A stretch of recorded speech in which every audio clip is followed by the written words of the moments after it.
Olá, boa tarde. Hoje estamos à conversa com Isabel Vitorino Mendes, a quem desde já agradecemos por ter aceito o nosso convite e agradeço também ao Arco Maior pela cedência do espaço para que esta entrevista se realize em condições mais confortáveis, mais aprazíveis, Estamos aqui como a entrevistada merece. Claro. E vamos começar esta entrevista com uma introdução lá, antes de mais. Isabel Vitorino Mendes, vou dispensar a doutora, porque é conhecida muito carinhosamente por todos os limianos e por todo lado, por Isabel, e é assim que nos vamos, então, com essa proximidade, vou tratá-la. Nós temos aqui uma mensagem para abrir, em vez de ser a Isabel a fazer a abertura do programa com a sua apresentação, será a Joana Mendes, sua filha. Vamos tentar perceber o que é que ela diz. É uma surpresa que a Joana fez. Vamos então ouvir o que é que ela tem a dizer. Nascida de pai alentejano e de mãe da Beira Baixa, Maria Isabel Vitorino, o seu nome de solteira, nasce em Lisboa em dezembro de 1965. É, portanto, Sagitário, signo que lhe empresta características como o otimismo e a energia. Filha única, veio na estrada de Benfica, em Lisboa, com os pais, durante toda a sua infância e juventude. Em 1984, terminou o ensino secundário na Escola Dom Pedro V, em Lisboa. Depois disso, tinha como ideia continuar os estudos com o intuito de ser professora primária, mas acaba por concluir o curso de ortótica em 1987 pela Escola Superior de Tecnologias da Saúde. Casa com Vítor Mendes em 1988, quem leva o seu atual apelido, e muda-se com ele para Ponte Lima nessa sequência. Algum tempo depois, começa a trabalhar no Hospital de Santa Luzia, em Viana do Castelo, como ortopedista, onde se mantém até os dias de hoje. Aproveitam o seu tempo de solteiros, namorados e recém-casados até o início de 1991, altura em que é mãe pela primeira vez de uma bebê, que dizem difícil, eu própria, a Joana. Em 94, nasce o segundo filho e meu irmão, o Tiago, e desde já tenho mais memórias, era um bebê risonho que comia e que dormia bem. Das melhores recordações que tenho, e sei que ficará muito contente por serem essas as melhores recordações, são das nossas viagens 2 ou 3 semanas pela Europa, de carro, de mapa na mão, a tentar encontrar o hotel para a próxima noite ou o parque de diversões mais próximo.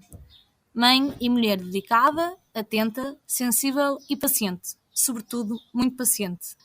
A sua vida pessoal e de toda a família muda em 2009, quando o seu marido e meu pai entram na política para assumir as funções de vice-presidente da Câmara de Ponte Lima, no mesmo ano em que eu própria saio de casa para a faculdade e que a minha mãe trata de um pequeno tumor interessante diagnosticado. Um ano de muitas emoções.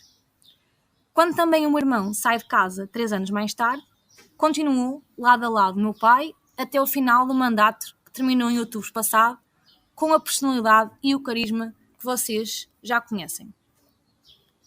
Sei que, apesar dos aspectos menos bons que a política nos trouxe a casa, é muito o seu orgulho no papel que o meu pai teve na dedicação à causa pública, na terra que passou a ser toda a nossa família e que é casa.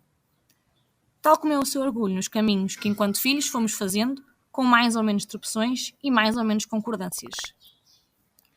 É inevitável não falar do seu percurso, quer pessoal, quer profissional, sem falar do episódio de saúde que a colocou numa cadeira de rodas em abril do ano passado e que abalou os seus planos de vida e a nossa família. Mas quase um ano mais tarde, temos-la de volta ao trabalho, às ruas da nossa vila, às festas e no futuro esperamos, às romarias, a mesma Maria Isabel de sempre. Da minha mãe, e a título muito pessoal, herdo o otimismo, a alegria, o ser extrovertida, mas também a ânsia de aventura e de novidade. Quem me conhece sabe que gosto muito de viajar e numa das minhas últimas viagens ao México recordei de uma frase da artista mexicana Frida Kahlo, ela própria que teve inúmeros problemas de saúde ao longo da sua vida desde a infância, que diz, pés para que te quero, tenho asas para voar. E é isto mesmo que a minha mãe representa. Beijinhos para todos, beijinho mãe, não digas nada que nos envergonhe. Certeza que não vai dizer nada. Muito obrigada, Joana, um beijinho muito especial por teres aceito este desafio de dar a conhecer a mãe, porque ninguém melhor do que uma filha para apresentar a sua mãe. Relembro que estamos no Arco Maia Hotel e à conversa com Isabel Vitorino Mendes. Isabel, já tive a sorte e a oportunidade de poder entrevistá-la há algum tempo, já vão para 4 ou 5 anos, talvez. Ou mais. E agora voltamos a conversar. É verdade. E nunca é demais falar de si, falar do seu passado, do seu percurso, dá-la a conhecer, porque a memória das pessoas, infelizmente, é fraca e é curta, esquece-se. É natural de Lisboa, de Benfica. Isso. Estrada de Benfica. Os seus pais, um é de Beira Baixa e a o outro é Alentejano. E nasceu em Benfica. Como é que foi a sua infância? Como é que... Foi uma infância um pouco contida, porque era filha única e, portanto, com uma educação um bocadinho rigorosa, devido ao facto de ser filha única. Mas foi uma infância normal. O que me recordo bem foi da passagem realmente do 25 de Abril, porque é uma coisa que nos marca. Estamos próximos do 25 de Abril. Exatamente. Como episódio marcante da pré-adolescência, portanto, é algo que nos marca, mas foi uma infância, enfim, sem sobressaltos, normal. Na estrada de Benfica já havia trânsito, os meus pais não me deixavam muito brincar na rua, mas já frequentava bastante a biblioteca. Penso que será daí também o grande interesse pela escrita e pela leitura, se calhar vem daí, provavelmente. E assim se passou aquele tempo, que depois foi realmente no Liceu Dom Pedro V, onde fiz o meu secundário, depois a Escola Superior de Tecnologias da Saúde, e depois cheguei aqui ainda muito novinha, tinha 22 anos, 22 era uma menina. Uma jovem. Era uma menina. Mas fala-me do 25 de Abril, como é que se sentiu, como é que Olha, muito engraçado. absorveu o 25 de Abril? Tenho a ideia que a minha mãe foi à mercearia em frente a fazer aquelas compras, porque ninguém imaginava como é que seria uma revolução. E, portanto, tenho a ideia que ela foi à mercearia em frente comprar, não havia supermercados na altura ainda, e as conservas, enfim, aqueles bens que poderiam, enfim, prolongar-se sem problema. E eu tenho uma ideia muito precisa, que ligaram muito cedo para casa, para o meu pai não sair de casa, porque as ruas estavam todas barricadas, tinha acontecido uma revolução, estava a acontecer uma revolução em Lisboa, e eu lembro-me de estar à janela, é o episódio que mais me marcou, porque ouvíamos sempre aquela gravação na rádio, que é muito conhecida, as pessoas não saírem de casa, não haver perturbação da ordem pública, e eu recordo-me estar à janela, estava um dia acinzentado em Lisboa, e eu estar a olhar, eu morava na estrada de Benfica, e eu estava a olhar para a estrada de Benfica com a ânsia de ver os tanques de guerra, os blindados, passar a estrada de Benfica, mas o cenário de guerra não era a estrada de Benfica, portanto eu bem podia passar ali o dia inteiro, mas recordo-me perfeitamente de ouvir na rádio aquelas notícias que eram, portanto, que são aquelas gravações que nos ficam na memória, e de eu estar à janela, encostadinha ali, a ver se passava um blindado, que era uma novidade, e eu estava a ver, e não, a estrada de Benfica não foi o cenário era realmente o Largo do Carmo, e enfim, depois todo cá em baixo, o Terreiro do Paço, Rua do Arsenal, etc., onde aconteceu, enfim, o mais importante daquele dia, e é essa a grande memória que tenho. Com que estado de espírito? Assustada? Na altura contente, não sabia para que lado ia a revolução, se íamos entrar realmente no espírito de democracia ou não. E, portanto, o que eu me apercebi em casa, havia alguma apreensão. O que é que vai acontecer? Era uma revolução, as revoluções podiam demorar, depois, entretanto, sei que um tio meu ligou, ou a minha mãe ligou para um tio com os primos mais velhos que eu, que tinham saído de casa, aqueles jovens, e que queriam estar no cenário da própria Revolução, e lembro-me da minha mãe muito preocupada com o que ia acontecer aos sobrinhos, porque o que mais era debatido na rádio naquele dia era para que as pessoas aguardassem em casa, não viessem para a rua, para haver um clima de serenidade e para que as pessoas não viessem para a rua. E lembro-me da minha mãe estar muito preocupada porque os sobrinhos tinham ido precisamente para o sítio onde estavam a decorrer as operações, mas naquele dia era mesmo um clima de muita apreensão, já completamente diferente do 1º de Maio, que já me recordo de um clima de muita alegria, de muita exaltação, de muita festa, de muita gente na rua, um clima completamente diferente. Naquele dia, não, apercebo-me, lembro-me, embora sendo, eu tinha cerca de 9 anos. Ia fazer 9 anos? De apreensão. O que é que ia acontecer? Ninguém imaginava que, felizmente, ia ser a Revolução dos Cravos, como é intitulada, e que a rendição ia ser, enfim. Claro, mas tinha noção que tinha noção da PIDE, tinha noção da ditadura. Eu tinha tido, isso eu já comentei inclusive na rede social, do Facebook que escrevo, eu tive um tio que foi assassinado e nunca se percebeu muito bem a razão e quem o assassinou. E na altura, a Polícia Judiciária, o que comentou com o meu pai, ele era irmão do meu pai, é que não se encontrando outro motivo, que poderia ter sido obra, enfim, da PIDE. E eu ainda não tive coragem, e o tempo vai passando, e se eu não o fizer, até fico mal com a minha memória. De ir à Torre do Tombo, verificar se o nome do meu tio, que é António Maria Vitorino, faz parte dos ficheiros da PIDE que estão lá. Sim. E, portanto, foi essa. Portanto, havia em relação à ditadura, embora sendo criança já, porque quando ele morreu eu tinha 5 anos, isso é uma coisa marcante, foi a primeira vez que vi o meu pai chorar, e portanto havia já alguma ideia do que era a ditadura, do que era a PIDE. Depois ouvi os pais falar também. Sim.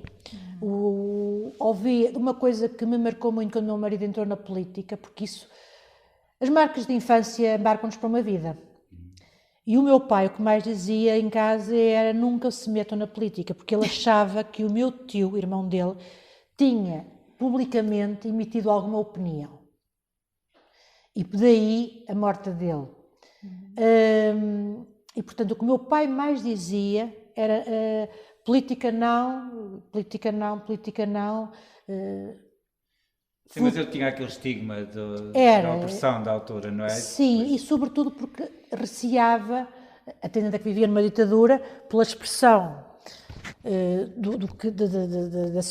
da forma de estar ou do que sentir e ser penalizado, claro. Não é? Depois recordo-me de haver já colegas, porque entre nós miúdas, às vezes a pessoa comete inconfidências. E havia uma colega que dizia que o pai que ouvia rádio, enfim, aquelas coisas, aquelas antenas, sim. E isso era comentado, e que tinha livros escondidos, coisas que eu ouvia, e parecia-me que aquilo era aquele proibido e que nós aguçamos mais, enfim, os ouvidos, o que era aquilo. E, portanto, havia todo já ali, havia qualquer coisa ali que já fervilhava de um regime opressivo, de alguma coisa que era má, porque não nos podíamos expressar, que tínhamos de ter cuidado. No próprio dia seguinte ao 25 de Abril, recordo muito bem, eu morava na Estrada de Benfica, muito perto do Jardim Zoológico, portanto, no início da Estrada de Benfica, perto de Sete Rios, hoje Praça General Humberto Delgado, e de haver, inclusive, um motim, entre aspas, numa casa de alguém que era da PIDE ou que era informador, como se chamava, de haver muitos populares, enfim. Portanto, aquilo em Lisboa viveu-se ali naquelas emoções, além de edifícios que foram tomados, etc. Era criança, mas fiquei com algumas recordações, sem dúvida, sem dúvida. Sim. Vamos então falar dos seus estudos. Quis ser professora primária, primeiramente? Quis. Secreto também já tem a ver um pouco, gostar muito de ler e de escrever. Pois. E depois, naquela altura, não era como é hoje em dia as pessoas entram com a média, enfim, para o ensino superior, onde tiram o seu curso, mas naquela altura nós fazíamos uns exames. E era um exame de português e era outro exame que agora não me ocorre. E eu chumbei precisamente em português. E eu fiquei incrédula, porque era muito boa. Sim. E pedi revisão de provas. E um professor do Liceu Pedro V, que era meu professor, disse: vamos ver o que é que podemos fazer, realmente é estranho. E então foi muito fácil. Eu tinha errado uma ou outra pergunta e depois na composição deram-me 0, que valia metade. Portanto, e o que eles alegaram foi que eu fugia ao tema. E ele disse: não há muita volta a dar, ou seja, isto é subjetivo. Havia um grande número de pessoas a fazerem estas provas de aptidão para o curso de professora primária e não temos aqui muito a salvá-la. E, portanto, não entrei. E depois, nessa altura, tentei medicina, mas as notas já eram, nessa altura também já era alguma dificuldade. E depois, então, como era um curso também ligado à saúde, e havia vários cursos, e este era um curso novo. Aliás, eu entrei no segundo curso de Lisboa. Pois naquela altura não era muito... Não era o curso de ortótica. Hoje já ninguém diz técnico de ortótica, já é ortopedista. Mudou, digamos, a terminologia o nome do curso. E entrei pela diferença, porque era novo, era um curso novo. Os olhos foi sempre alguma coisa, eu sou uma grande miúpe, os lentes de contacto. E, portanto, os olhos era sempre algo que me despertava algum interesse em mim. E entrei por acaso e gostei, e hoje, sem dúvida, gosto muito do que faço, sem dúvida. Ainda bem que tirou esse curso, nunca se arrependeu. Não, sem os olhos. São muito... Claro. O seu atual marido conheceu lá, foi colega seu de escola? Não, mas os nossos... O meu sogro, já falecido, e a minha mãe são da mesma aldeia, portanto, no fundo, são raízes dos nossos familiares. Portanto, conhecemos das raízes dos nossos familiares. Conhecemos daí, em Lisboa, portanto. Em Lisboa. Mas ele era de Benfica também, não? As raízes dele são mesmo do Centro Histórico de Lisboa, da Alfama. Mas, portanto, conhecíamos das férias, nos encontrarmos na aldeia que era da minha mãe e do pai dele. E, portanto, era no fundo o encontro era de lá. Conheceram-se na aldeia, mas depois encontravam-se em Lisboa. Sim. Quando incitaram um namoro, sim, não é? Sim. E o porquê de vir para Ponte de Lima? Porque ele já cá estava. Já trabalhava cá? Ele tinha terminado o curso e mal tirou agronomia, veio para cá porque fez o estágio em Merlim. Não, eu estou a mentir. Ele fez o estágio em Merlim, Braga, e portanto veio para cá nessa altura fazer o estágio, precisamente no fim da licenciatura de agronomia. E depois já cá ficou. E, portanto, já cá estava, daí a razão de eu vir. Porque ele disse que, entretanto, já não voltaria a Lisboa, porque a agronomia era um curso que para ele fazia mais sentido aqui num meio mais rural, precisamente. E eu, que já estava empregada, desempreguei-me. À conta do casamento. Casou com 22 anos. Foi quando casou que veio então para Ponte de Lima. Sim, já trabalhava na altura, então? Já trabalhava na altura, na extinta Caixa de Previdência dos Telefones de Lisboa e Porto, que entretanto foram extintos. Hoje em dia já não temos, era a Telecom, depois, etc. Portanto, os telefones entretanto mudaram e já não têm sequer, caixa própria, foi extinta. Digamos que podemos comparar ao SAMS, só que era da Caixa de Previdência dos Telefones de Lisboa e Porto. E, portanto, trabalhava lá, naquela altura, que desempreguei-me para vir para cá e depois, um ano depois de estar cá, entrei no Hospital de Viana do Castelo, onde estou até hoje. Muito bem.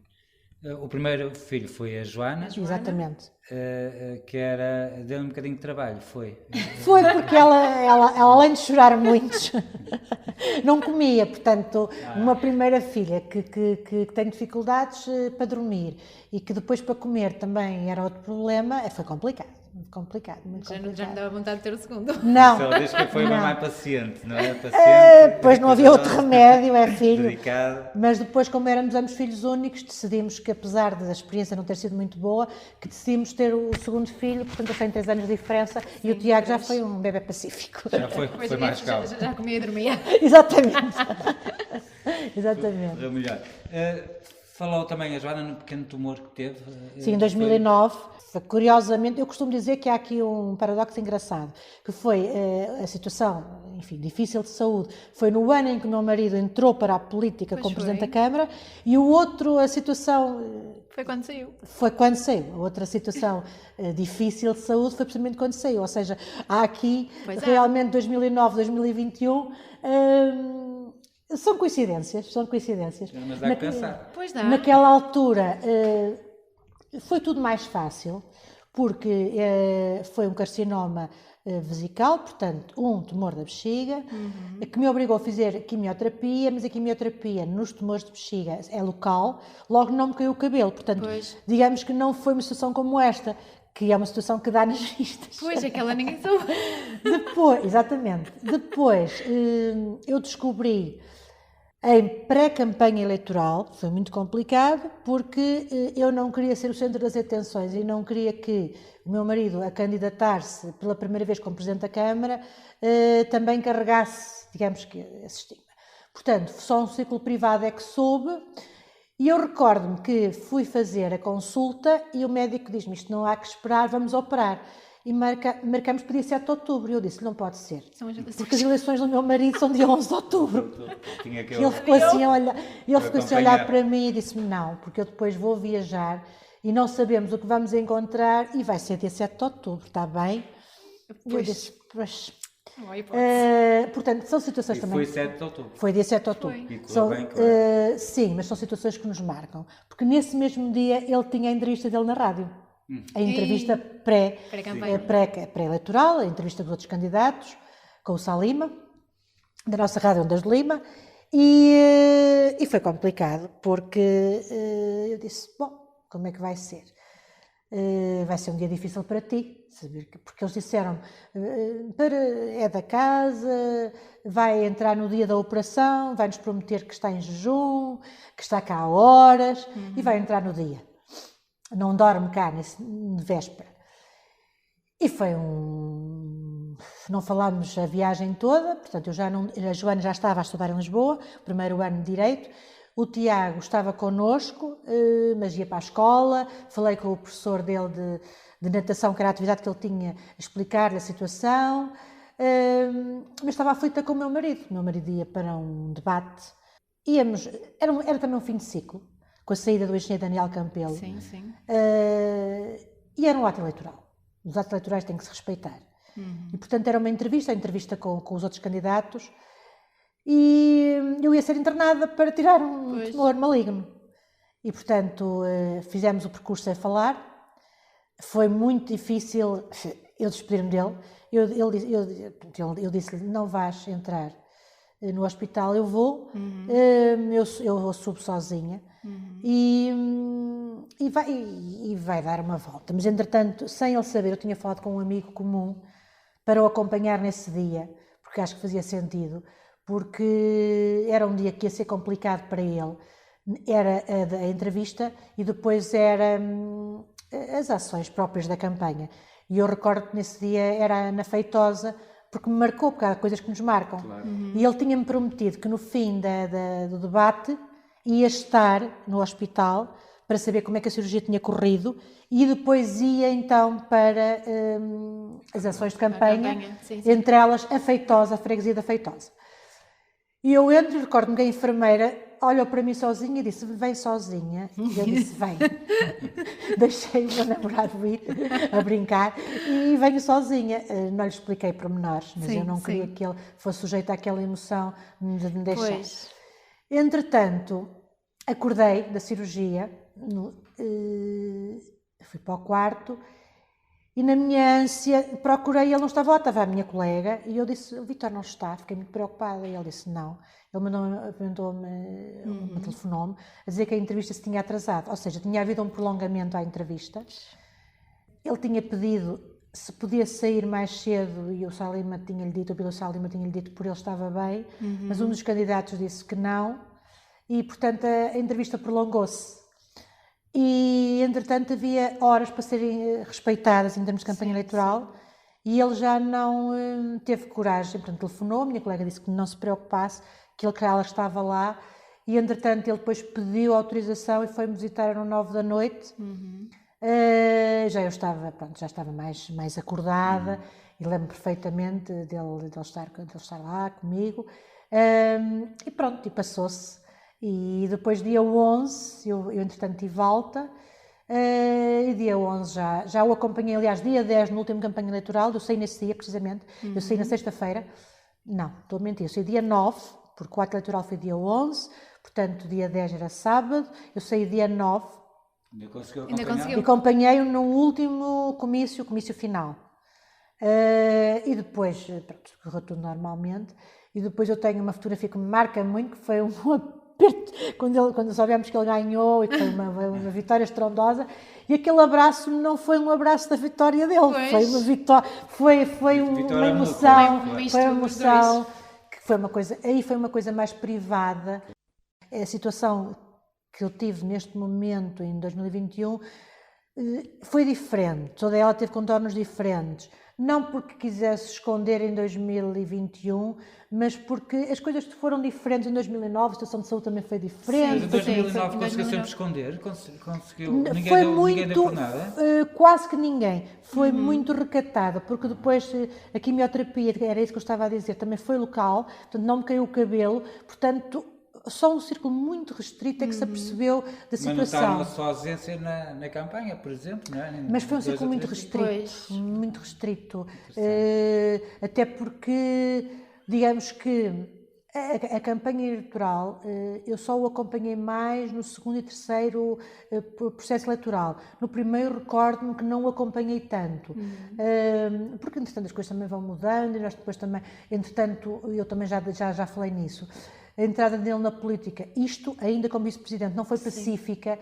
E, portanto, mesmo a entrada este primeiro ato eleitoral como presidente da Câmara, nós vamos nos habituando, vamos nos adaptando, vamos entrando, vamos ambientando ao que é a política, mas não vou dizer que estaria contra de maneira nenhuma, mas digamos que não estaria tão familiarizada com tudo isto. E, portanto, no primeiro ato eleitoral como presidente, para a presidência, como candidato, eu recordo-me que não o acompanhava tanto.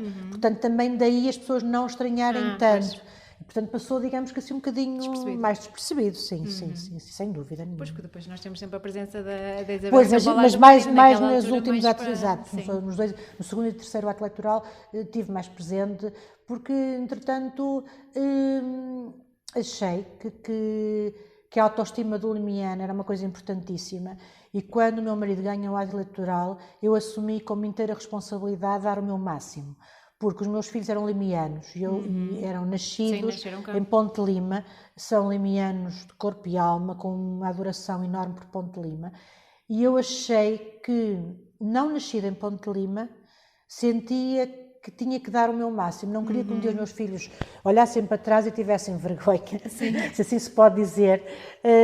Um filho nunca tem vergonha de uma mãe, eu estou a dizer isto na brincadeira, mas quis dar o meu máximo, quis dar o meu melhor, como mulher do Presidente da Câmara, e fez com que de facto depois acompanhasse mais e sentisse que era muito importante na autoestima do limiano o agarrar a tradição, o agarrar a cultura, o perceber, o sentir, e só se percebe e só se sente quando se acompanha, quando se fala com as pessoas, quando se percebe o verdadeiro carisma do limiano e realmente o ser desta terra, o crescer desta terra também, o nome que hoje tem, deve-se a este carisma, a esta atitude, a este perfil do limiano que gosta tanto da sua terra, que tem realmente este sentir muito próprio, e foi isso que eu percebi. E gosta muito de si. Gostam Deixou esse carinho para as pessoas. Porque deixe-me acrescentar, estavam sempre presentes.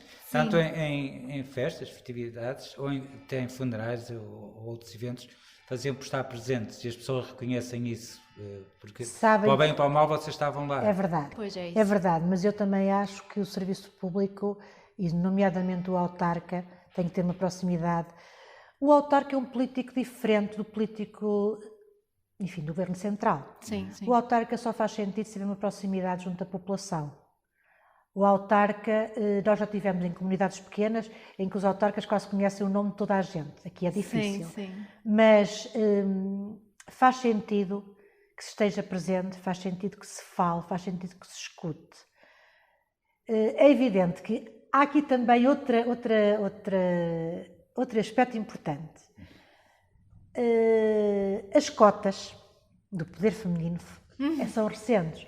Portanto, antigamente a figura feminina não era, infelizmente, tão presente. Portanto, também daí alguma proximidade que eu tinha e de ele gostar de ouvir a minha opinião. Depois isso também, enfim, com as listas, isso eu também percebi que perdeu um bocadinho a razão de ser, porque havia já, felizmente, senhoras no Executivo e, portanto, que dariam, enfim, aquela nota que que eu acho. E nisso havia poucas Havia, semanas. agora é que poucas. tem vindo a crescer. Agora tem vindo. Porque, queiramos ou não, temos formas diferentes de ver, de sentir. E isto é uma mais-valia, não é uma menos-valia. E, portanto, também foi se calhar o começo do meu aproximar, foi também um bocadinho por aí. Mas eu acho que do autarca, ainda voltando a isso que estávamos a falar, faz sentido essa proximidade. E, portanto, faz sentido estarmos próximos, escutarmos e falarmos. E só assim é que nos apercebemos às vezes, porque A política é pesada, tem muitos sabores. a agenda do Presidente da Câmara é pesada e muitas vezes as pessoas têm dificuldade em chegar ao gabinete. Sim, isso. E chegava assim, não é? Tinha a Chegavam a porta-voz. mim. E eu dizia assim, eu não resolvo, mas uma coisa eu prometo. Vou transmitir. Eu vou transmitir. E às vezes, mas eu sei que faço. Não faço nada. Eu não Claro. faço nada. Nunca vou, até porque havia situações que eu nem fazia ideia das voltas que aquilo tinha que dar, e se era possível ou não a resolução daquilo. Claro. Agora, eu prometia sempre às pessoas, eu transmito. Ora, Essa parte ficava essa parte segura. fica cautelada. E pronto, o carinho sentiu, eu não tinha, é assim, eu sentia o carinho, mas vou confidenciar-vos que o carinho apercebi-me dele com esta minha situação de saúde. Mas E só- foi comovente. Só mais tarde. Sim, porque nós não temos verdadeiramente a noção do que é que fazemos. Porque quando o fazemos... não estamos à espera de nada, não é? Exatamente. Achava que as pessoas eram simpáticas consigo pelo lugar que Sim, ocupava. lugar. Seria Exato, por- exato. Sim. Eu vou ser sincera e podem não acreditar, mas eu achava normal cumprimentar as pessoas. Sim. Como cumprimento. Eu achava normal, enfim, ou escutar as pessoas. Eu achava normal. Acho que aquilo para mim era a postura certa. Sim, Era a a postura que forma fazia natural, sentido. sim. Portanto, para mim aquilo não era uma contrariedade, para mim aquilo não representava um medir de favores. Sim. Não esperava estava nada à em espera de troca, nada. claro. Portanto, para mim era isso que está a dizer, era o facto de ser mulher dele. Pensava que no fim, passado os mandatos, que Ia ia passar também. ser Sim, ignorada sim. pelas pessoas. Eu às vezes até não é? brincava com ele e dizia assim, pois, tu tens plaquinhas em todo lado. Toda a gente vai passar e vai ver o teu nome, ninguém vai saber. Quer dizer, eu brincava com ele. E de facto, eu vejo o copo meio cheio sempre. Eu não posso dizer que foi uma das coisas positivas, mas podemos considerar que uma das coisas positivas, enfim, isto não teve nada de positivo, mas enfim, para a minha autoestima, podemos dizer que houve aqui um aspecto positivo.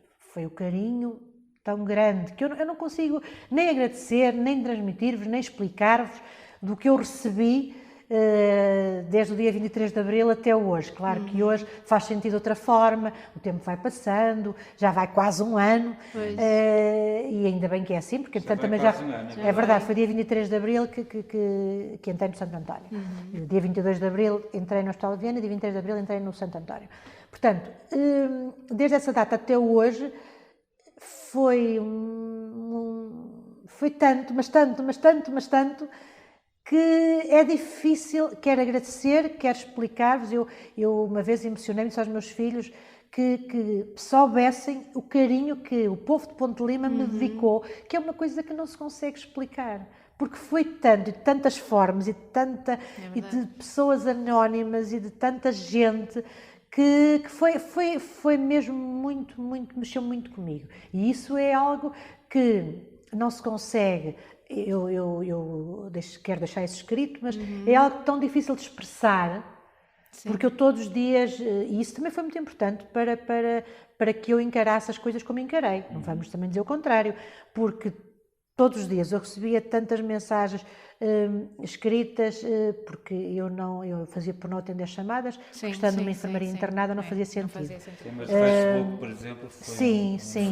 Fazia muita companhia, porque eu respondia, ou tentava responder, e depois as poucas visitas, porque estamos em Covid ainda, mas naquela altura as visitas ainda eram mais restritas, que o meu marido e a minha filha, porque eram as visitas mais presentes, me faziam sentir, porque o meu filho está em Lisboa, e depois ofertas e presentes e mensagens e, enfim, foram tantos, muitas flores, por exemplo. Não é? Também, mas mesmo livros e mensagens e imagens benzidas e terços benzidos e missas que foram celebradas por mim e coisas que me tocaram profundamente. Coisas que me tocaram profundamente. Um concerto,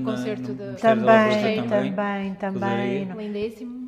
Que não queria agora exatamente, foi o Dario que foi. É isso. Houve inclusive membros do governo também, mensagens, enfim, o nosso Presidente da República também. Foi enviado. Foi porque nós temos amigos comuns, que é o Presidente da Região Autónoma da Madeira, o José Manuel Rodrigues, e o Presidente da República tinha estado lá nessa altura e tinham trocado essa informação e, portanto, contactou, mas mesmo membros do governo, todos muito, muito simpáticos, mas da nossa comunidade limiana. Depois, também quero agradecer ao Jorge Ferreira, da nossa Rádio Brasileira. Fala quase todos os dias em si. Que teve, enfim, um carinho extremo no seu programa e que as pessoas também, através dele, aliás, ainda há bem pouco tempo, em São Martinho da Gandra, as pessoas me encontraram e diziam que realmente ouviam e que iam saber notícias. E, portanto, foi um carinho. Eu esqueço-me e até tenho medo de magoar alguém por me esquecer, porque foi tanta gente e foram tantas mensagens e foi um carinho tão grande que é muito difícil e que eu não imaginava. E que é muito difícil agora, até tenho medo de me esquecer de alguém. Está aqui a entrar a Elizabeth Fernandes, que está a dizer: o carinho que lhe deram foi fruto de um trabalho realizado durante a vida a Ponte Lima. Muito obrigada. Pois olha, podes comentar essa pois mensagem. Portanto, é isso. Eu ainda não estou habituada a isto. Pode enviar mensagens. Isto é mais o Francisco Vieira que está habituado, não sou eu. Se tiverem perguntas, força. Se tiverem perguntas também podem fazer, que nós ainda estamos a começar com este novo desafio. Esse problema foi inusitado, não fazia a mínima noção que isso podia acontecer. Não. Eu estive a assistir à entrevista que deu no Café na Praça, já tinha falado consigo antes, antes, mas aí explica muito bem aquilo que lhe aconteceu. Não, aquilo foi... Em poucas palavras, porque também está sempre a falar desse Aquilo resume-se muito brevemente. Foi um dia perfeitamente normal, eu trabalhei no hospital, saí, vim para casa e, entretanto, ele chega à casa e diz-me: olha, vamos até Braga. E entramos no carro e na freguesia da Nais eu tive uma dor fortíssima na coluna, na zona lombar, portanto, final da coluna, e voltámos para casa. Eu ainda subi as escadas por mim, sozinha, já não as desci. Portanto, o diagnóstico foi... as causas não estão apuradas, daí o meu longo internamento... Daí o meu longo internamento no Hospital Santo António para apurar causas, as causas não estão apuradas, e mesmo o diagnóstico também não está preciso. Mas tudo aponta para que tenha sido um acidente vascular medular, ou seja, uma zona, tal como acontece no acidente vascular cerebral, que é o AVC, que todos conhecem, foi uma trombose a nível da lombar, na zona lombar, na medula. Portanto, é uma coisa rara, que agradeço que ninguém fique preocupado, porque não vai acontecer em Ponte Lima. Já aconteceu-me a mim. Nem vai pegar nada. Foi uma lotaria, só que ao contrário. Portanto, tive um mês de internamento para apurar causas, depois passei 2 meses para o Centro de Reabilitação do Norte, a quem agradeço. Foi feito um trabalho excelente, não para a reabilitação, porque não é possível, mas para me ensinar nas transferências, enfim, na minha nova mobilidade. Como é que eu devo... as atitudes corretas no dia-a-dia. O entrar no carro, sair do carro, o transferir-me para a cama, etc. O vestir-me, o despir-me, enfim, situações do dia-a-dia que também se aprendem no Centro de Reabilitação do Norte. Depois vim para casa, mantenho a minha fisioterapia, era necessário voltar a casa. Foram 3 meses de ausência, é muito complicado, 3 meses de internamento, enfim, tudo complicado. Covid, muitas saudades de casa, de Ponte Lima. De França, está a Lisete aqui, de Nice, de França. É Nice, um beijinho para a Lisete. Elisete, beijinho. E beijinho obrigada. Especial também. Ela sabe porquê. Eu bato aqui, isto deve fazer um barulho. Não faz mal. As pessoas compreendem. Faz parte. Encontrou uma casa diferente. É verdade. Quer dizer, a casa era a mesma, só que depois passa a adaptar a casa era diferente, as a casa era condições outra. da casa, não é? A casa era outra. A nossa casa tem... Foi uma casa recuperada, com escadas interiores e escadas exteriores, o que levantava aqui algum problema Pois. na minha mobilidade. E, portanto, mudámos para um apartamento com elevador, que me permite Pois, a agora minha mobilidade. é tudo Foi uma uma mudança, adaptação nova, é foi uma tudo... mudança.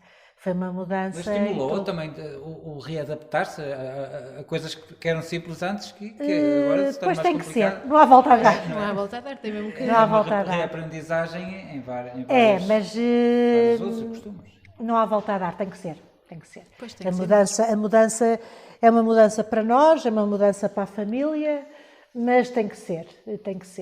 Penso que aqui, pronto, eu nunca, são características, penso, pessoais, nunca entrei em depressão, deve-se, lá está, ao apoio de toda a gente, a características pessoais ou genéticas.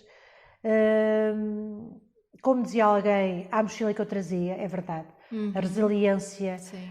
o espírito de paciente que a minha filha me definiu, já agora um beijinho para a Joana e para o Tiago. Se calhar ao longo de todos estes 20 anos de política do meu marido, precisei de fazer sacrifícios, de ter espírito de resiliência. São pessoas estoicas, pessoas que sim. aguentam, desculpa o termo, aguentam as bujardas. Sim, a solidão que eu vivi, se calhar foi uma solidão que eu ao longo de 20 anos precisei de a viver e de ter mecanismos de defesa. Muitas vezes estava só no sentido verdadeiro da palavra, como muitas vezes estava só no meio de muita gente. Porque é isso, porque a política tem essa parte negativa e muitas vezes eu costumava dizer e reafirmo, podia estar uma sala cheia de gente. Eu só sentia companhia quando cruzava os olhos com os do meu marido, porque eu ali sabia que tinha aqueles olhos. A cumplicidade que vos A cumplicidade. Sim. Muitas vezes. E no olhar dele eu às vezes sabia se estava a correr bem ou se estava a correr mal. E foi o seu pilar para este problema também. Sem dúvida. Foi perceber que eu saí e ele estava lá. A minha família estava lá, o meu pilar estava lá. E hoje é sem dúvida o meu grande pilar, porque o voltar a trabalhar, conto com ele, é ele que é o meu, pois é ele que faz de o meu táxi. Ele sentiu de veras esse problema, Com certeza. Ficou muito arrasado. Eu não estava cá, mas tive esse feedback, o que é normal, até porque ele assistiu. Ele continuou a trabalhar na Pois Câmara. sim, Foi também para ele, e um beijinho também para ele, muito, muito difícil, porque embora ao final do mandato, é verdade, mas assumiu, tanto quanto eu sei, sempre as suas responsabilidades. E só se deixou trair no seu primeiro ato, na inauguração no Centro Social de Moreira do Lima, em que os jornalistas que não sabiam, foi o primeiro ato que ele teve após esta situação, em que notaram nele alguma emoção e não perceberam muito bem. Mas sempre cumpriu. Também é assim, o trabalho, por vezes, também nos distrai. E o meu voltar ao trabalho também é um pouco por aí. Claro, é isso que ia perguntar. Como é que foi o regresso ao trabalho? Foi muito bom. O material, os utensílios, tudo que lá tem, foram facilmente ajustáveis à sua altura, não é? Houve só uma questão de espaços.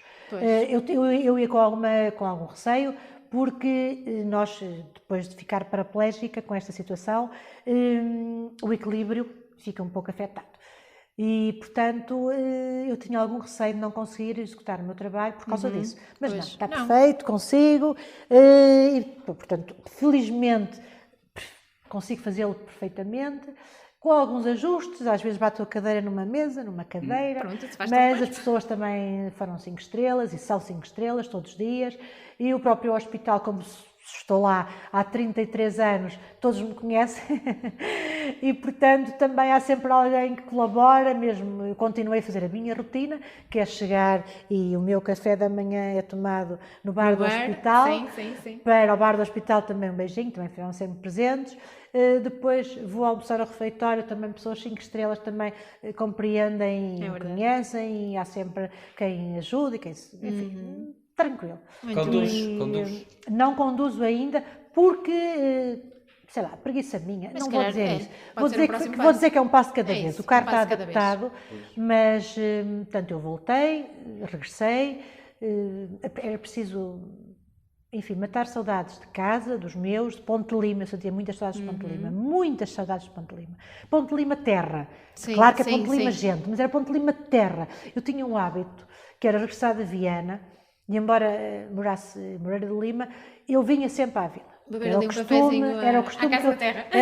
e não só eu tinha um costume, era passar no nosso passeio, Sim, olhar dar o uma rio, voltinha, sim. no verão, até porque as reuniões do Vítor, ou enfim, por vezes alongavam-se, e eu sabia que tinha tempo, e portanto eu, enfim, estacionava, e muitas vezes eu fazia a ponte, olhava o rio, regressava, aquilo era para mim, era o meu bálsamo, era o meu traz paz, descarregar, o meu fim do tranquilidade. dia. Eu tinha muitas saudades, aliás, curiosamente, eu não pude fazer bem esse regresso, porque eu regresso dia 4 de agosto, que é o regresso do nosso atleta medalhado, o nosso Fernando Pois Pimenta. foi, já me Que eu lembro. tive a oportunidade de encontrá-lo ali. Foi uma emoção para E, todos. portanto, foi bom, porque tinha ali as pessoas, mas não conseguia fazer aquilo que eu desejava, que era a vila só para mim, Sim, naquele sim. sentido de regressar, olhar o rio. Contemplação, Queria uma não é? contemplação, um bocadinho de isolamento. Precisava de um Exato, bocadinho de não paz consegui, sozinha. mas lá está, não consegui É uma uma coisa, não recepção. consegui outra. Exato, mas tinha muitas saudades da terra. Mas agora falo, esse percurso. Sim. Agora tem mobilidade, não é? Tenho. De certa forma, mas Só- tem autonomia, claro. Sim, mas e porquê é que ainda não comecei a guiar? Porque, entretanto, pronto, regressei, tinha que, enfim, essas saudades todas, depois era o adaptar-me à casa, aliás, porque Pois, é muito também não é diferente entre fácil. o que nos ensinam e depois a nossa própria casa, os nossos próprios ritmos. Continuei a minha fisioterapia diária aqui em Ponte Lima, dei o meu tempo, o reencontrar-me, enfim, dei o meu tempo e depois achei que realmente precisava de voltar ao hospital. Estou há um mês e tal no hospital, portanto achei que era uma etapa, uma fase. A fase seguinte será essa. É, com O carro já calma. está adaptado, será o voltar a guiar. A guiar. Portanto, estou sempre um bocadinho dependente das boleias para vir cá abaixo e contemplar o rio, mas faço isso muitas vezes. Exercício físico, faz algum? Neste momento Faz estou a ir puxar a a cadeira já é um Sim, exercício, cada não é? vez, exatamente, cada vez que tenho que fazer algum movimento, enfim, faço exercício físico. Neste momento estou a manter a minha fisioterapia, ainda não estou a fazer outro tipo de exercício físico, até porque também fruto da cadeira e dos movimentos na cadeira, tenho aqui uma tendinite que não me permite neste momento aqui fazer grandes exercícios para já, aconselho-me algum repouso, mas que eu já sabia que era normal. Nestes primeiros tempos enfim, nesta situação de paraplégica, é normal que o uso maior dos braços, que os ombros se ressintam. a força das pernas. Exatamente. E que eu já estava avisada, mesmo lá do Centro de Reabilitação do Norte, que tivesse cuidado com os tendinites, mas o cuidado, não há muito cuidado a ter. Assim, vou fazer sempre estes movimentos. Sim, é complicado. Pois são E aconteceu, movimentos. e aconteceu. Mas depois Tenho temos aqui. a receita infalível, que é o sorriso. A receita infalível, sempre. É Porque há um contagiante. segredo. Nós aprendemos por nós próprios, não é? E portanto é assim. Se calhar eu antes não sorria tanto, mas comecei por perceber aquilo que está descrito e que é uma realidade. Sim. Se passarem por outras pessoas e derem um sorriso, sim, é rara a pessoa que não lhe vai devolver um sorriso. Sim. E que até vai ficar na dúvida se a conhece. É verdade. Portanto, eu comecei a perceber que, não vou dizer que era uma arma, mas comecei a perceber que era muito importante. Fazia bem. Que fazia bem. Fazia-me bem a mim, porque depois a pessoa também me iria devolver. E portanto aquilo depois tornou-se Um contágio. tornou-se habitual. Pronto, depois já não... Enfim, aquilo que se calhar não seria habitual, depois tornou-se habitual, não é? E comecei a perceber que as pessoas também gostavam. Pois. E não custa nada. Não, é isso. Sorriso, Não custa mesmo não nada. custa mesmo nada. E Porque há pessoas que não sorriem Fazem algo. e se calhar isso para a as pessoas cura não das... sorriem por muitas razões, às vezes porque as pessoas não sorriem por vergonha, as pessoas não sorriem porque são reservadas, as pessoas não sorriem porque estão a pensar nos seus próprios problemas, as pessoas não sorriem porque têm medo do outro por algumas razões e depois às vezes desbloqueamos tudo com um sorriso, não é? Pois é verdade. E eu acho que é a melhor forma, às vezes, de estabelecer um contacto, mesmo que ele seja difícil, é com um sorriso. Sim. Porque a pessoa fica desarmada. E agora aprendemos a sorrir com os olhos. Também Isso é outro. Aprendemos a sorrir com os olhos. Isso é outra questão. Isabel tem fé. Muita fé. Muita fé, com Muita certeza. fé. Ajudou à fé a ultrapassar Olha, ajudou-me os imenso em 2009. Eu recordo-me que a Nossa Senhora das Dores, e daí a minha presença na procissão a partir desse momento. Pois foi. Eu tive muitas dores nessa altura. Procissão da Senhora das Senhora Dores das Dores. nas Feiras Das Novas. Feiras Feiras novas. Não tive dores com o tumor, de maneira nenhuma, aquilo foi uma descoberta, portanto foi um achado, mas com a quimioterapia local, e quem já realizou a bexiga sabe, umas dores enormes. E agarrei muito à Nossa Senhora das Dores. E realmente naquele primeiro ano foi uma promessa. Depois eu achei que este negócio com os santos, com a nossa fé, é uma coisa que não faz sentido para uma pessoa crente. E achei que eu tinha sido, não me tinha comportado bem. Então, quer dizer, só ia à procissão porque tinha, enfim, ultrapassado o meu cancro. Fiz uma introspeção, fiz uma reflexão. E depois também aprendi outra coisa, enquanto mulher do Presidente da Câmara. As Feiras Novas, e eu estou-me a arrepiar porque isto não mexe muito comigo. Sim. As Feiras Novas são feitas por muita gente. E eu, como mulher do Presidente da Câmara, limitava-me a estar na tribuna, sentada. Mas estava também, representava também pois, a mulher, mas a receber dos outros tanto, e não fazia nada para as Feiras Novas. Portanto, aquilo foi um 2 em 1. Foi eu achar que não devia, que a fé, eu tinha agido mal, quer dizer, como mulher de fé eu tinha agido mal naquilo, quer dizer, não, enfim, diga-se o que disser, aquilo... Foi um... E depois achei que, como mulher de Presidente da Câmara, eu recebia muito nas Feiras Novas e não dava nada às Feiras Novas. E foi o 2 em 1, foi achar, não, eu vou continuar. E atendendo a que o nosso programa das Feiras Novas, como Presidente da Câmara e como mulher de Presidente da Câmara, são muito, muito repletos. Sim. E o único dia que eu achava que realmente podia, enfim, estar a contribuir seria a segunda-feira das Feiras Novas, que no fundo é a gênese das nossas Feiras Novas. Nossas Feiras Novas, a nossa homenagem à nossa Virgem da Senhora das Dores. E naqueles momentos de reflexão eu disse, não, a partir de agora eu vou sempre na procissão da Nossa Senhora das Dores.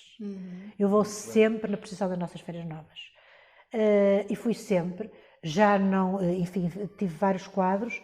A Dona Lina, que é a senhora que presta o aluguer da Casa de São José. Dizia-me se eu gostava de ir na Nossa Senhora das Dores, eu disse, não, já não faço questão de ir na Nossa Senhora das Dores. Faço questão de ir na procissão, apenas. Pois. E, portanto, tenho muita pena, porque agora não se enquadra na cadeira de rodas. Enfim, já não... Podes arranjar aí alguma coisa, é uma questão de... Mas, e falando ainda nas Feiras Novas, é uma altura muito, muito importante para o limiano, em que todo o limiano participa, ou de uma maneira ou de outra. Acho que todos temos a obrigação de dar algum contributo para que as festas aconteçam. É isso. Porque a festa é de todos para todos. E se é de todos para todos, eu achava que era muito, e continuo a achar, acho que estar ali na tribuna só a bater palmas e depois, quando tanta gente trabalha tanto, quando tanta gente dá tanto de si, quando tanta gente chega, e não é só as pessoas da Comissão de Festas. Pois não, Sim. as aldeias, o etnográfico dá não, eu vou mais longe, eu digo mesmo a nossa restauração. Sim. Eu digo também, mesmo também. as pessoas, os nossos feirantes. Eu digo mesmo, quer dizer, há tanta gente, mas tanta gente, que desde quarta-feira, que é o nosso programa das Feiras Novas agora, até segunda-feira, extenuado, e comecei-me a perceber que realmente eu estava cansada do bem bom, quer dizer, eu ia-me deitar tarde, mas era do bem bom. E do bem bom nesta base, nós temos também responsabilidades. Sim, tem que estar. E eu quando digo presente. do bem bom, digo bem bom comparado com aquela gente que está a trabalhar. E é aí que eu tenho que... Era mimada nesse aspecto, não é?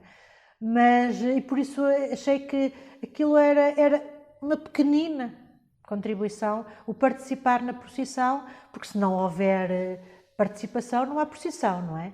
E, portanto, e também sentido de fé, para lhe responder que sou uma mulher de fé, para lhe responder que foi importantíssimo em 2009, eu lembro-me que me agarrei à Nossa Senhora das Dores como ninguém, a Virgem Nossa Senhora das Dores, para mim, enfim, embora eu tivesse muita fé e solteira, Nossa Senhora de Fátima, e tenho, e mantenho, as senhoras são sempre as mesmas, as virgens. Isso. Sim, sim. Só mudamos, enfim, mas depois, enfim, aqui em Ponte Lima, especialmente em 2009, peguei muito a Nossa Senhora das Dores. Neste meu quadro clínico, a fé teve que estar sempre presente, senão eu tinha desabado, não é? Pois é, porque isso. ninguém está bem e num minuto vê a vida dar uma volta desta forma. Portanto, a fé esteve sempre presente. A fé é algo que está em nós e que nos faz acreditar. E depois, quando percebi que a situação se calhar não revertia, embora nunca se perca a fé e a esperança, e as pessoas ficam muito zangadas quando eu digo isso, mas enfim, nós que somos da saúde, por vezes somos um bocadinho mais pragmáticos. Pois. Sim, eu não perdi a esperança. Pois, se calhar Isto um dia pode acordar. Claro, pode. Mas, Temos exatamente. que acreditar. Mas eu agora já peço de outra forma, que nunca me faltem as forças para sorrir, para enfrentar o meu dia-a-dia, para sair da cama bem disposta e enfrentar o dia bem disposta e sair à rua. Enfim, já as coisas... Um dia de cada vez. A fé também nos faz perceber que, às vezes, enfim, não podemos pedir os impossíveis e que Deus esteve sempre comigo. Porque Deus esteve sempre comigo, ao fim e ao cabo. Daí vem essa nova sua situação, vem uma palavra que é mais ou menos recente, que se chama capacitismo. Nós sabemos o que é, gostava que explicasse por palavras suas, e como é que sente essa palavra, o significado dessa palavra na sua vida, no seu cotidiano. O capacitismo é a discriminação em relação à pessoa deficiente, que temos que agradecer muito à Catarina Oliveira, porque tem sido a pessoa que mais tem falado no capacitismo, que mais entrevistas tem dado, que mais tem explicado tão bem o que é o capacitismo. Sim, sente-se todos os dias. Aliás, eu costumo dizer que o meu grande problema não é eu estar paraplégica. O meu grande problema todos os dias é que eu tenho todos os dias que me reconstruir. Porque não posso estar todos os dias a chatear-me com toda a gente, porque as pessoas às vezes não fazem por mal. Aliás, a maior parte das vezes as pessoas não fazem por mal. Penso que algum bocadinho que tiveram para consigo foi exagerado e se calhar até feriu, mas as pessoas não fizeram mesmo por mal. Não, eu sei ter essa capacidade. Mas eu sei ter essa capacidade de perceber que a pessoa não está... Às vezes até transmite carinho. Quando as pessoas dizem está bonita, eu digo, eu não mudei. Pois, estou igual. Desculpem, só estou sentada. Mas já dizia isso antes. Só estou sentada. Quando havia produzida, dizia sempre, está muito bonita hoje. Sempre dizia. Eu estou igual. Quando as pessoas me dizem, mas o seu sorriso, mas eu não mudei. Não, eu também igual. As pessoas não fazem por mal. Pois, é para agradar, mas isso é uma forma calhar, de capacitismo. Não é? Pois, não sei. Coitadinha, está assim, mas olha, está... Isso. Mas as pessoas não... Mas não é fácil, pois sim, é isso. Mas agora, há outras formas muito que nos atingem mais. No outro dia no elevador, e eu não podia ser de elevador, porque as viagens de elevador a duas pessoas são dramáticas, porque não podemos parar o elevador e a pessoa está ali connosco. E a pessoa estava a fazer perguntas e eu estava a tentar ser simpática e aguentei-me até ao fim. E olha, e os médicos não lhe dão a esperança de andar. A pessoa estava muito a bater na tecla. E eu estava a tentar sempre ser simpática e conseguiu até ao fim. A pessoa não estava a perceber que me estava a magoar, porque assim, eu não posso fazer do meu dia-a-dia um cavalo de batalha ou não andar, porque senão eu não consigo gerir o meu dia-a-dia. O meu dia-a-dia tem que ser muito mais do que isso. E já chega a falar desse problema, não é? Nós aqui puxámos mais uma vez, porque estamos a entrevistar. Não, mas não é problemático. Peculiar. Não é problemático, até porque nós já tínhamos dado uma entrevista e, portanto, até faz sentido fazermos essa ponte, que foi completamente diferente da que fazemos agora. Sendo que há uma coisa que não mudou, é a pessoa, é a Isabel. Exatamente. A Isabel é a mesma, Exatamente. a sua condição física é que se alterou, de algum modo. Mas o capacitismo sente-se Imaginem, nós temos o lugar para estacionar dirigido aos suficientes e muitas pessoas ainda colocam o carro, é só 5 minutinhos, às vezes não é. Sente-se muito capacitismo e tal discriminação, as pessoas não pensam quando nós vamos na via pública e temos um automóvel estacionado em cima do passeio. Sim. E nós temos que contornar e ir para a rua, ir para o asfalto, não é? Ninguém o fez por mal, mas esqueceram-se que nós precisamos do passeio. A falta de cultura das pessoas. As pessoas têm que perceber que há pessoas que têm a mobilidade reduzida, não é? E precisam de espaço para estar, bem como as barreiras arquitetónicas que encontramos. Muitas. Ponte Lima, infelizmente, não se adaptou, vai se adaptando, vai se ajustando. Nós nessa matéria, certo, nós nessa matéria temos vindo a melhorar bastante. Ponte Lima está melhor, o seu centro histórico em termos de passeio, não há cota, portanto, entre o passeio e permite-me andar sem problemas. Temos mais problemas no comércio, há sempre um degrauzinho, não é? Nem todos têm a rampa. Temos os problemas, enfim, os equipamentos públicos também. Os museus, por exemplo, a Torre da Cadeia Velha é impensável agora ser uma exposição. É verdade. Não sei, o Museu de Brinquedo Português, por acaso ainda tem elevador ou não? Está aqui logo. Não, já fui lá, tem. Já fui também ao Museu dos Terceiros. A rádio, infelizmente, tivemos que organizar a entrevista aqui, porque também não consegue subir as escadas da rádio. Não, é uma realidade com que nos deparamos, não vamos dizer que não. O capacitismo é discriminação porque as pessoas têm determinado tipo de comentários, imagino, desejam umas melhoras, as pessoas não fazem por mal, não é? Ou, por exemplo, o facto de estar bonita, ou o facto de... Pronto, as pessoas veem o coitadinho, não é? Que é aquilo que nós não queremos. Claro. Que é o que nós não queremos, não é? Ou outra coisa que eu sei que também não é por mal, mas esta foi trabalhar, pois foi distrair. Não, eu estou a trabalhar. Claro, não foi para distrair. Eu fui trabalhar. Ou seja, portanto, as pessoas, muitas não percebem muito bem, está a trabalhar, portanto, não, é assim, eu estou bem para ir trabalhar, felizmente o meu trabalho permite. Depois temos aquilo que eu ainda ontem... As pessoas a olhar para si, sentir-se vigiada, sentir que as pessoas estão sempre a olhar, isso também incomoda, não é? Já não tanto agora, mas senti alguma coisa, sim, senti. É o que eu digo, não fazem por mal, mas para quem está na situação sente-se. Ou aquela situação que eu ainda ontem abordei no Facebook, todo o lado tem os atendimentos prioritários e eu não faço questão de dizer nada porque é uma lei, portanto eu canso-me de estar a fazer pedagogia constantemente, não é? As pessoas sabem.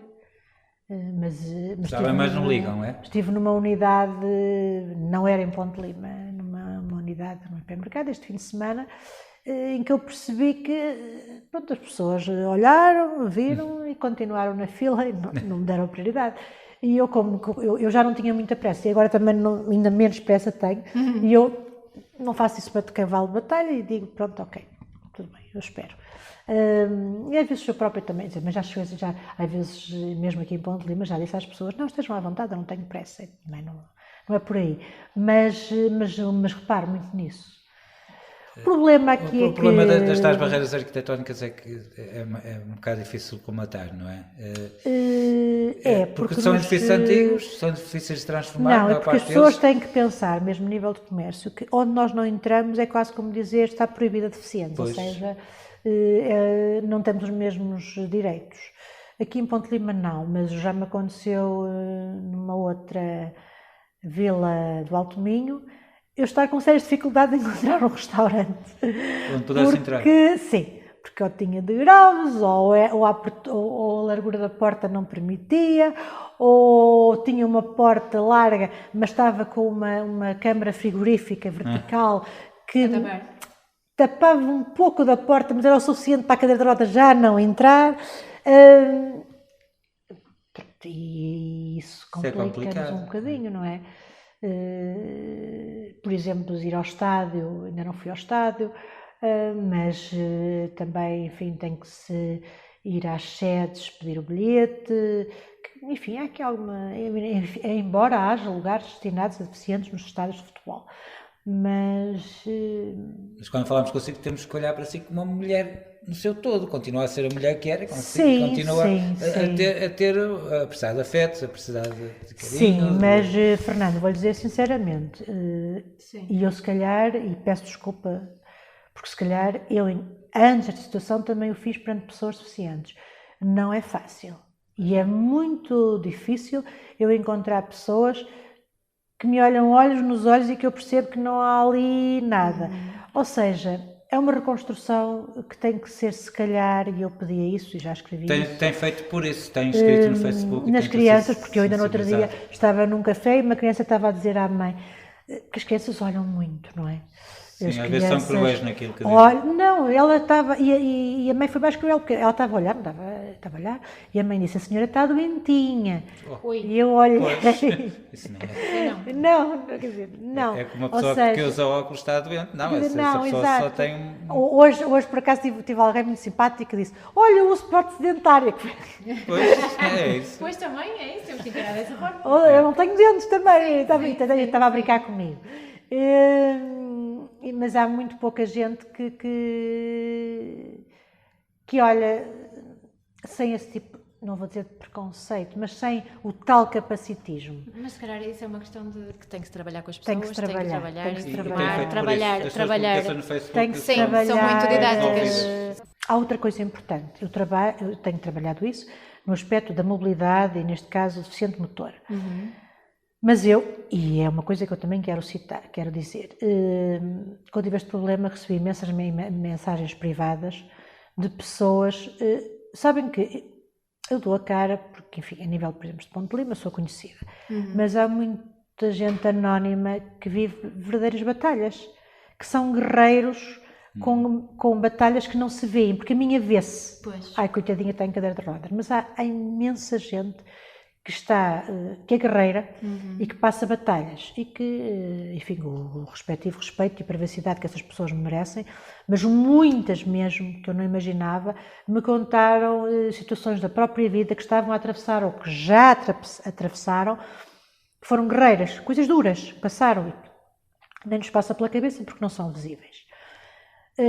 Quando nós falamos de deficiente motor e o problema da acessibilidade, etc., não nos podemos esquecer do deficiente mental, sim, enfim. Também. Aliás, o autismo estava a pedir que, a nível do atendimento prioritário, isso também fosse contemplado por lei, que não é. Temos que referir todas as outras deficiências que existem e que têm que ser respeitadas de igual modo, porque o deficiente tem algo que não faz ou que faz mal, mas é um ser, portanto é uma pessoa. Sim, é diferente se calhar naquele aspecto, mas é igual a nós em todos os outros aspectos, não é? É isso mesmo. Não digo que seja diferente, é igual. É isso mesmo. E é isso que temos de trabalhar. O deficiente visual é um ser capaz, o deficiente auditivo é um ser capaz, o deficiente mental é um ser capaz, o deficiente motor é um ser capaz, enfim, é isso que eu quero transmitir. Portanto, o capacitismo é isso, é realmente a pessoa, a sociedade não perceber isso, não perceber e rotular, não é? E não pode ser. Daí, e mais uma vez, quer a PCDM, quer a APEL, que faz um trabalho extraordinário, sim. porque aquelas pessoas são pessoas. As pessoas não são deficientes, são pessoas. E nas duas instituições que eu conheço, aqui em Ponte Lima, trabalham aquelas pessoas como pessoas.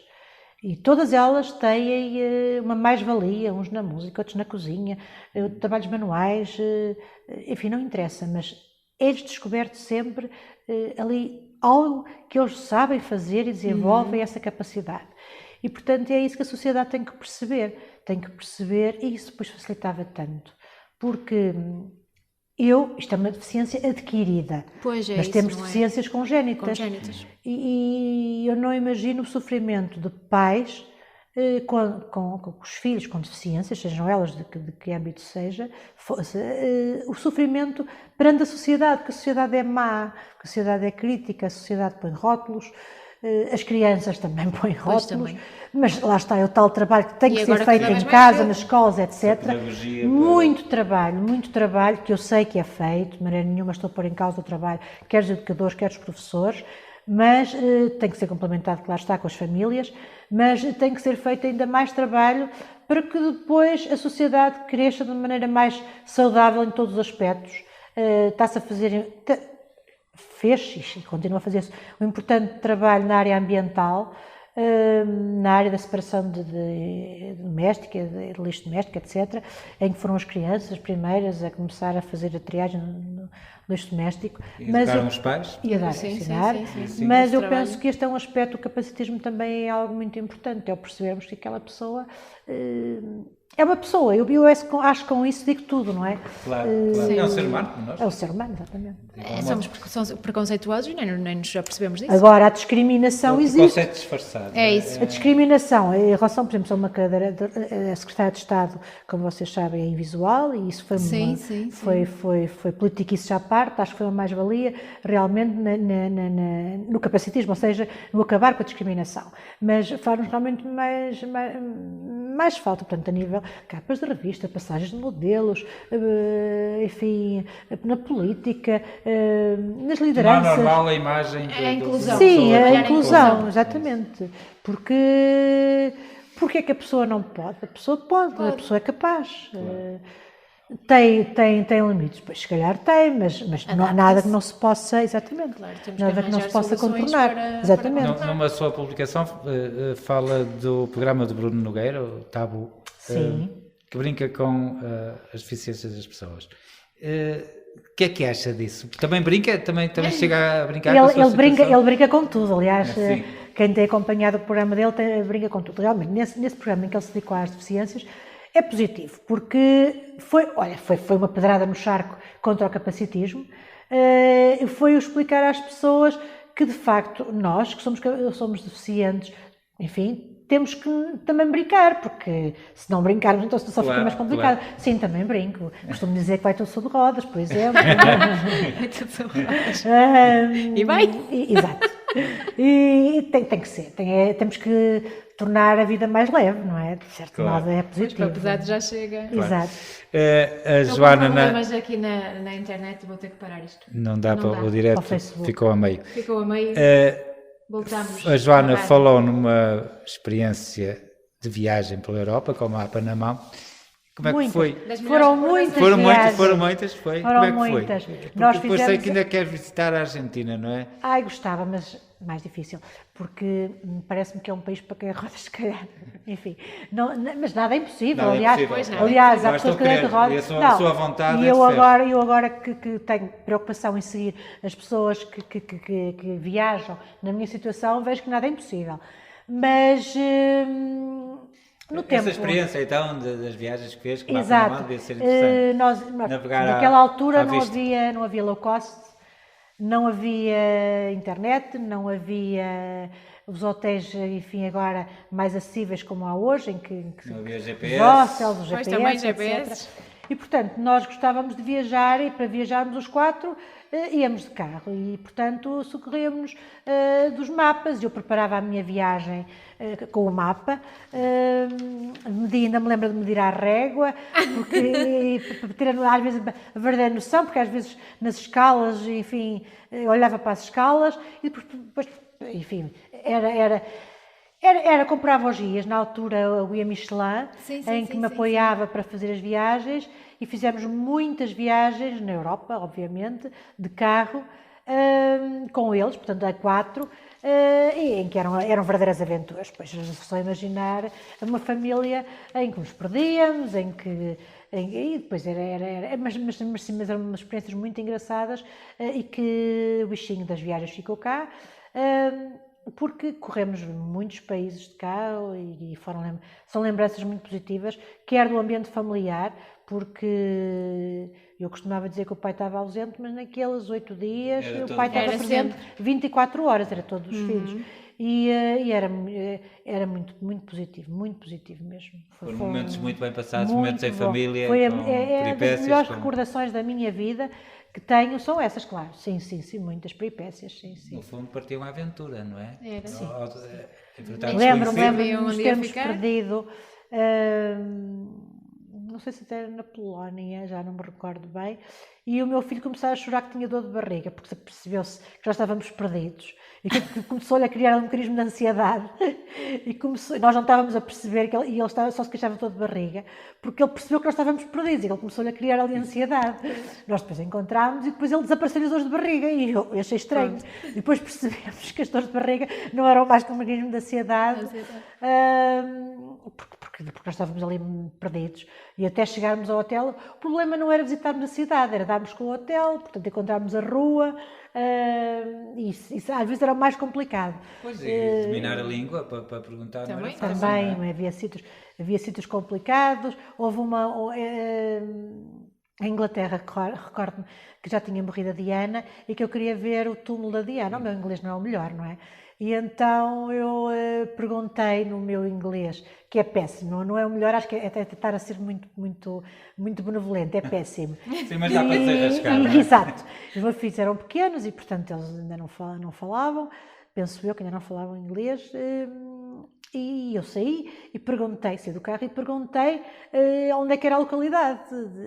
E devo ter, em vez de ter dito a localidade onde estava o túmulo da Diana, no meu inglês aquilo deve ter sido outra coisa. E portanto eles indicaram-nos e nós nunca mais dávamos com aquilo. E o Vítor desistiu e disse: olha, esquece lá isso. Nós não estamos. Não. E lembro-me de aí sei que foi de certeza na Polónia, que eu estava tão cansada e queríamos ver a casa do João Paulo II. E eu estava tão cansada que abri a porta do vidro para perguntar. E na minha cabeça já não sei o inglês, e eu abro a porta do vidro e digo: olha, onde é que é a casa do João Paulo II?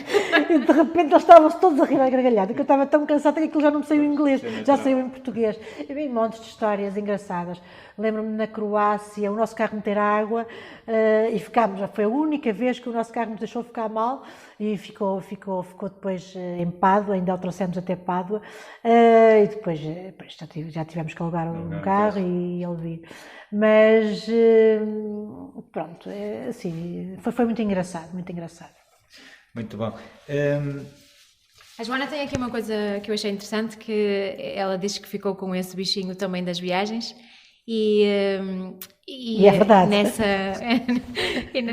Numa última viagem que ela fez ao México, recordou-se da frase da Frida Kahlo, e ela diz que a mãe é um bocadinho assim: pés para que te quero se tenho asas para voar. Sim, é isso. E é isso. A filosofia de vida tem que ser essa, tem que ser: não se faz de uma forma, faz-se de outra. A vida não é da mesma forma, como devem compreender, mas é de outra forma, portanto, houve que nos adaptarmos. E eu penso que a capacidade de nos adaptarmos é que demonstra se somos ou não capazes, porque perguntaram-me quando eu estava internada se eu quis morrer quando me apercebi que estava paraplégica. Eu nunca, mas digo isto com toda a honestidade, nunca me passou isso pela cabeça. Pois. Porque quando a situação é grave, nós só temos duas soluções: ou afundamos ou queremos ficar, digamos, à tona da água. E eu preferi flutuar e sobreviver e não afundar, porque penso que não era esse o caminho. E penso, não tenho certeza, não era esse o caminho. Falou para a RTP há pouco, falou sobre este problema? Falei numa outra abordagem, penso que da roupa, não é? Da roupa. Exatamente. Uma designer, conjuntamente com uma terapeuta, que estão a desenhar roupas adaptadas a vários problemas de saúde, entre eles pessoas paraplégicas e não só, pessoas que precisam de fazer quimioterapia, que precisam de ter acesso a um catéter, etc., entre muitas outras situações. E, portanto, eu conheci essa marca e depois fizeram-me o convite para eu dar o meu testemunho como paraplégica em relação a esse tipo de roupa que me facilitava, digamos que, o meu vestuário. O seu testemunho sempre foi requisitado, está disposta a dar? Sim. Até, por exemplo, para a motivação e para desmistificar o capacitismo. Exatamente. porque creio que sou uma pessoa comunicativa, por um lado, não tenho dificuldade Muito. em comunicar, mas se isso for uma mais-valia para alguém, se eu ajudar alguém, isso já é positivo.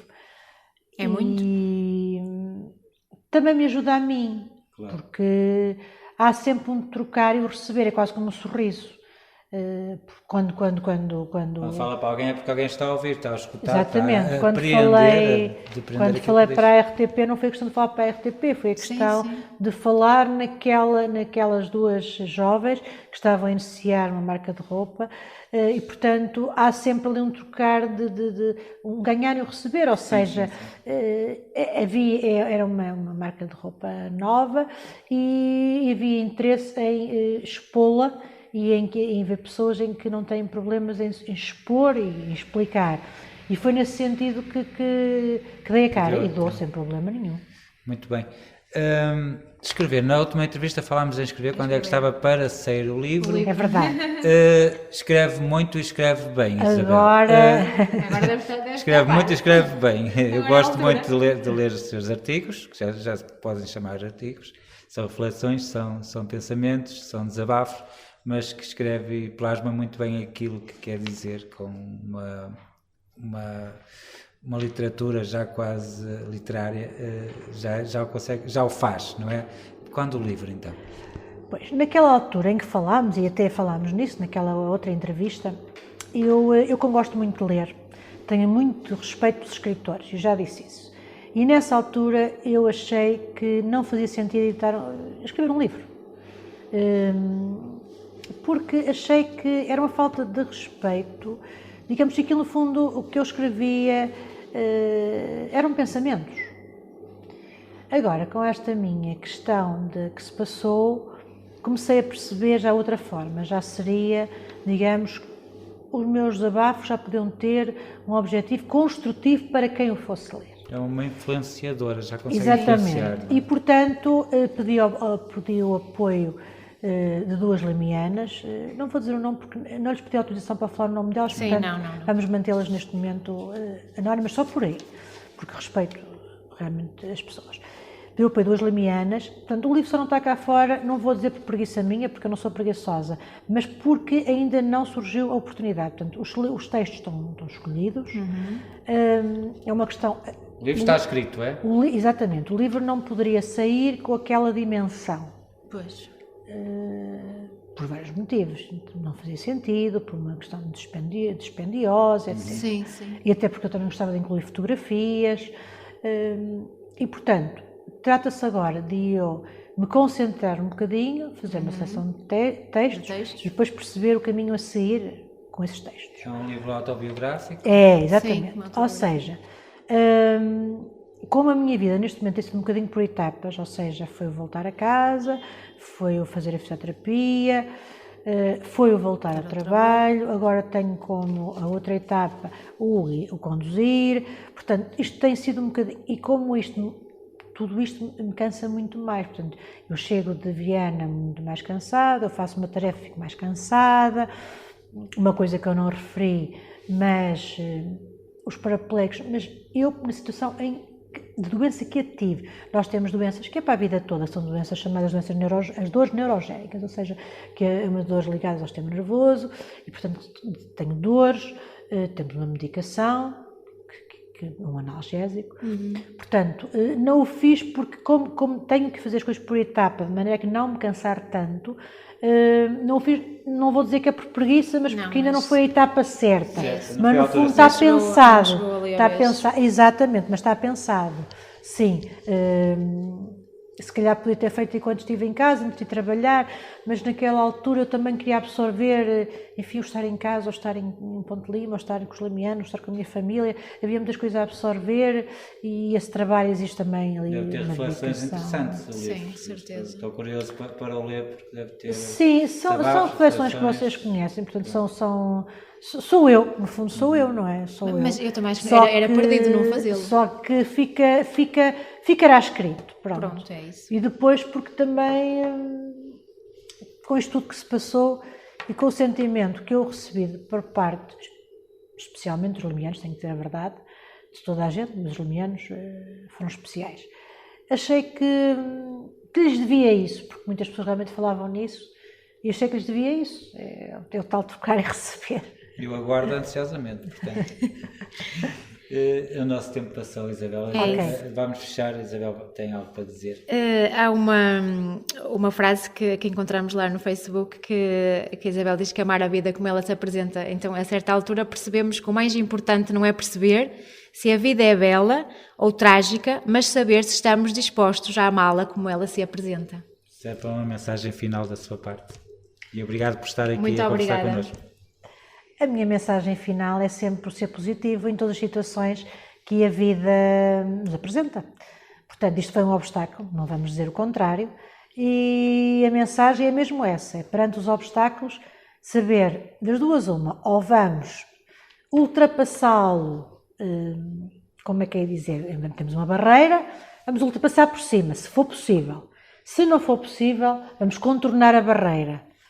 E se não conseguimos nem passar por cima, nem contorná-la, vamos olhá-la, deixá-la estar e fazer a nossa vida. Ou seja, que foi o que aconteceu comigo. Tentei, enfim, as coisas são como são, estou numa cadeira de rodas, é verdade. Se calhar neste momento não é um final feliz, não é um final cor-de-rosa como muitas pessoas, enfim, mas não podemos ainda considerar o assunto encerrado, mas enfim. Se este for o final, não é um final cor-de-rosa, mas eu consegui fazer o meu final é ultrapassar nesta base, gerir a nossa vida, portanto a mensagem é mesmo agir de uma forma sempre positiva com as adversidades, com os obstáculos. E isso penso que é um lema de vida que eu passei aos meus filhos e que é muito importante, nada é um problema, nós é que às vezes somos um problema, portanto não podemos ver as coisas como um problema. Muito bem, obrigado. Muito obrigada. Muito obrigada. Muito obrigada. Muito obrigada. Muito obrigada. Muito obrigada. Muito obrigada. Muito obrigada. Muito obrigada.